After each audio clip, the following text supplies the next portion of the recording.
सब कुछ जल गया है, अब बचा ही क्या है।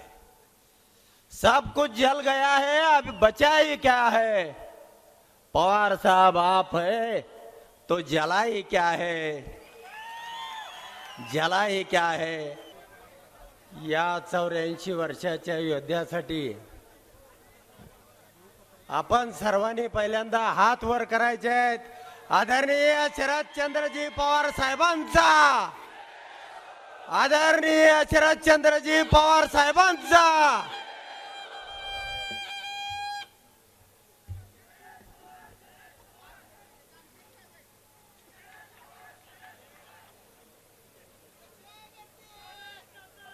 या देशाचं चित्र बदलून टाकणारे आणि या महाराष्ट्रामध्ये एक तुफान वादळ निर्माण करणारे, अवघ्या देशाचं लक्ष ज्या माणसाकडे लागून आहे ते आपल्या मोदी साहेबांचे गुरु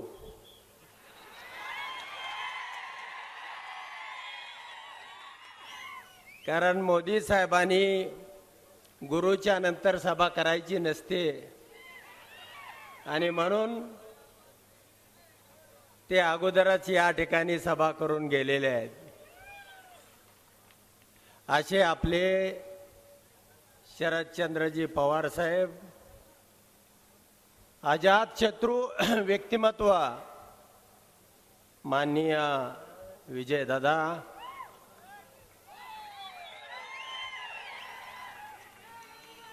या मंचावरील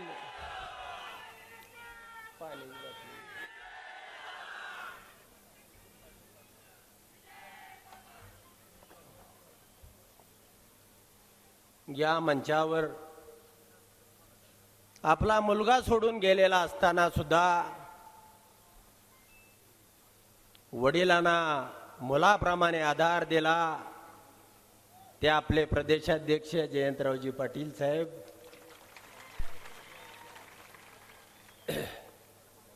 राजेशजी टोपे साहेब। या तालुक्याचं चाणक्य व्यक्तिमत्व नाव सांगितलंच पाहिजे का? बाळदादा,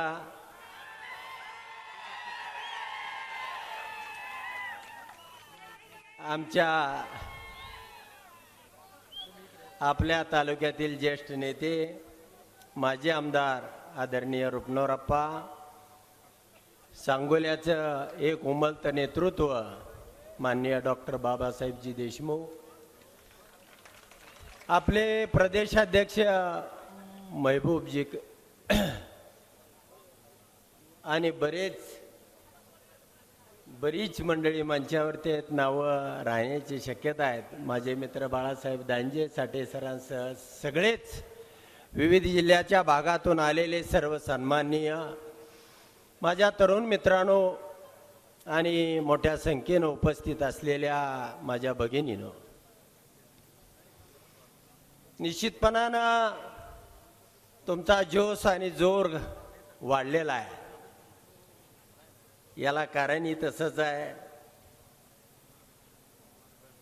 की माझी पराभवाची 1 लाख आणि तुमच्या फसवणुकीची 1 लाख अशी 2 लाख मताची ती धग आहे, ती आग आहे, ती ज्वाला आहे। आणि म्हणून मित्रांनो, निश्चितपणानं गेल्या 5 वर्षापूर्वी याच तालुक्यामधून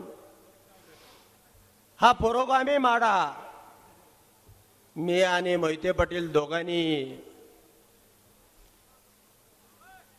हा माडा पराभूत केला आणि याला दोघंही कारणीभूत होतो। आणि म्हणून आम्ही दोघांनी प्रायचित्त घ्यायचं ठरवलं। अजित दादासारखं नाही धरण भरून पुन्हा काय यशवंतराव चव्हाण साहेबांच्या समाधीवर नाही गेलो। आम्ही प्रायचित्त म्हणून हाच माडा पवार साहेबांच्या पायावरती ठेवण्याचं या ठिकाणी साहेबाला वचन देण्यासाठी आलेलो आहे. मित्रांनो, निश्चितपणानं अनेक ठिकाणी सांगितलं जातं की फलटणच्या सभेमध्ये पवार साहेबांनी काठी आणि घोंगडं नाकारलं. मला धनगर समाजाच्या बांधवांना विनंती करायची आहे, ज्याने आपलं काठी आणि घोंगडं घेऊन पिवळा फेटा बांधून या तालुक्यामध्ये सभा केली आणि पुन्हा त्याच्या हातामध्ये काठी देणं, या काठीचा उपयोग यांची पाठ सडकण्यासाठी केला पाहिजे. यांच्या हातामध्ये काठी देता कामा नये.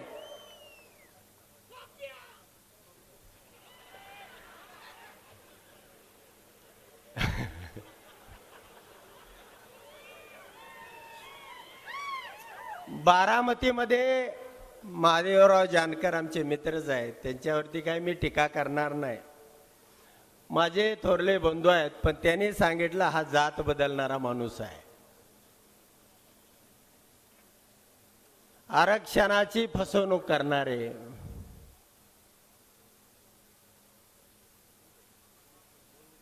या तालुक्यामध्ये येऊन आम्हा सर्वांची फसवणूक करणारे, यांना नुसता धनगर चालेल का? त्याला जातीचा खटिकच पाहिजे का नाही पाहिजे?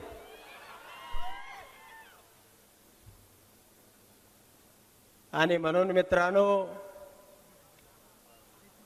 ज्यांनी ज्यांनी फसवणूक केली, याच ठिकाणी पाठीमागच्या 4 दिवसापूर्वी सभा झाली होती आणि त्या सभेमध्ये सांगितलं होतं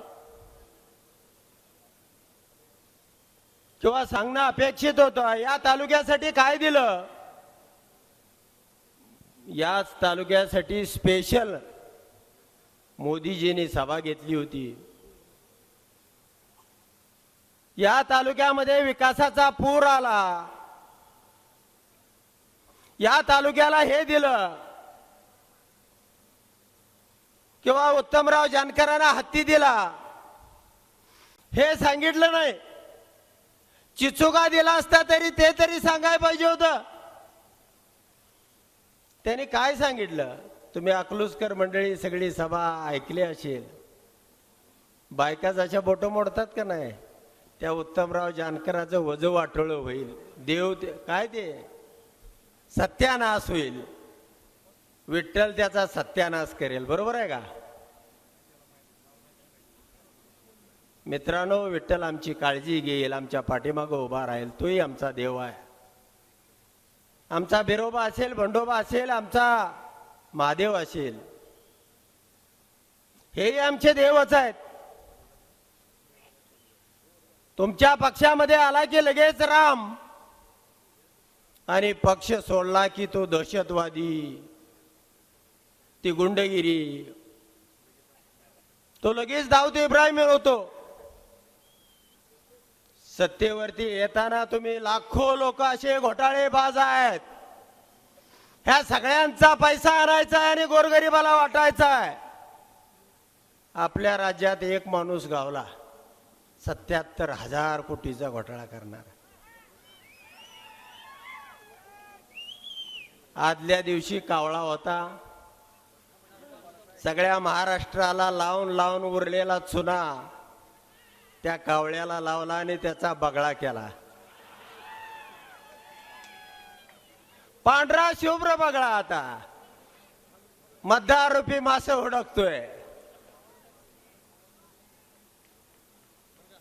ज्या वेळेला पवार साहेब यांचे मुडदे पडतील ना, त्यावेळेला तुम्ही मतदारूपी माशांनी ते इचून इचून इचून खायचं आहे. मित्रांनो, निश्चितपणानं नेतृत्व हे नेतृत्व असतं. कुणी आयरा गायरा नतू कायरा फुटून गेला,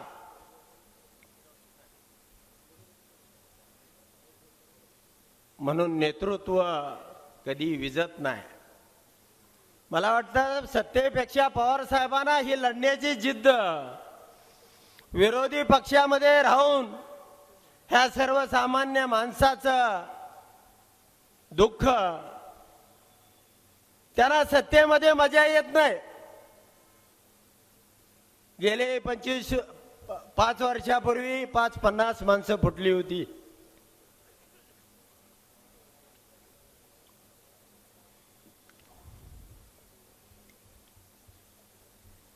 आणि आताही 40च्या गट्ट्याने गेलेले आहेत गडी.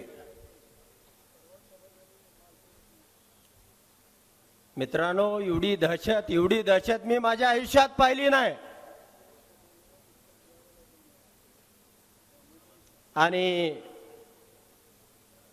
3-4 वेळा फडणवीस साहेबांची चर्चा झालेली असल्यानंतर सुद्धा त्यांना वाटत होतं हा उत्तमराव जानकर आपल्या गळाला लागेल. मी सांगितलं मला वेळ नाही, मी माझा मार्ग ठरवलेला आहे. आम्ही प्रायश्चित्त घ्यायचं ठरवलेलं आहे. तुमच्या फसवणुकीला कंटाळलेलो आहे. तरी सुद्धा सांगितलं तुमचा 2 तासापेक्षा जास्त वेळ घेत नाही. तुम्हाला स्पेशल विमान बारामतीला पाठवतो. 1 तास यायचा आणि 1 तास जायचा. इथं 10 मिनिटाचा वेळ घेतो. मित्रांनो, त्या ठिकाणी सगळं काय चंद्र सूर्य सोडून सगळं काय द्यायचं ठरलं.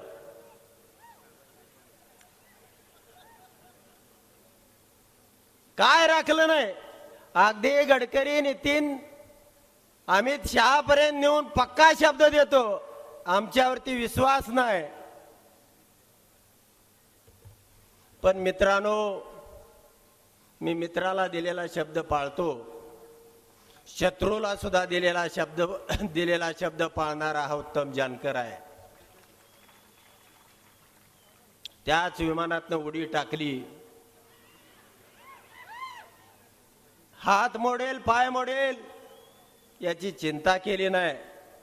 मला माहित होतं या तालुक्यातल्या माझ्या बाजूचे 1 लाख आणि मोहिते पाटलांच्या बाजूचे 1 लाख, 2 लाख लोक हाताची झोळी करून मला त्या ठिकाणी जेलतील खाली पडू देणार नाही, म्हणून मी विमानातून उडी टाकली. मित्रांनो, संघर्ष सुद्धा माझ्या रक्तामध्ये आहे. आणि हा संघर्ष काय अजितदादा सारखा नाही. अजितदादा नाही, पवार साहेबांनी सांगितलं होतं, अरे थोडी कळ काढ, वर्ष 6 महिन्याचा काय फरक पडतोय. तुला गंगेचं पाणी पाजतो, मृग नक्षत्र जवळ आलाय, निवडणूक जवळ आली. नाही म्हणजे मला गटारीचंच पाणी पिऊन तहान भागवायचे.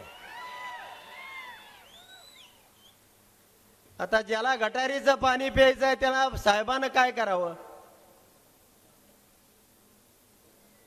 म्हणून ज्यांना साहेबांना मुलगा नाही, पितृत्व छाया दिली, मुलगा मानला, या राज्यातलं सगळं काय देण्यासारखं होतं ते दिलं. आणि तरी सुद्धा मित्रांनो, या माणसानं साहेबांचा घात केला. ह्या वयामध्ये पुन्हा उभारी घेणं, पुन्हा महाराष्ट्रामध्ये तुतारी फुकणं, हे या राज्यातल्या जनतेला अशक्य वाटत होतं. पण आमच्यासारखी तुटकी फुटकी माणसं त्या ठिकाणी जिद्द धरून होती आणि म्हणून हे शक्य झालं. आणि साहेबाचा हा झंझावात, गडकरी साहेबाविषयी मला आदर आहे, पण वाचले तर फक्त गडकरी साहेब, अन्यथा हा महाराष्ट्र सपडा साफ होणार आहे. म्हणून सगळा महाराष्ट्र नागवला जातोय. शेतकरी हवाल दिलाय, गोर गरीब जनता, दीन दलित नागवला गेलेला आहे. आणि अशाही परिस्थितीमध्ये पवार साहेबांच्या या झुंजीवरती मला एक शेर म्हणावा वाटतोय. सब कुछ जल गया है, अब बचा ही क्या है.